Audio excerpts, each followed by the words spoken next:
Opisyal nang nanumpa bilang bagong provincial administrator ng Albay si Dr. Cedric Daep matapos pumasa sa appointment ng Palawigan.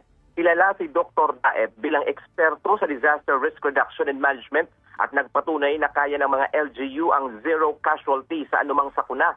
36 na taong lingkod bayan si Daep bago nagretiro noong Oktubre bilang pinuno ng kauna-unahang Disaster Risk Reduction and Management Office sa bansa na kilala bilang APSEMO o Albay Public Safety and Emergency Management Office. Naniniwala si Albay Acting Governor Glen Daong Bungao na malaki ang magiging ambag ni Daep sa paghahanda ng Albay sa mga hamon gaya ng bagyo, pagputok ng bulkan at ibang sakunang dulot ng climate change.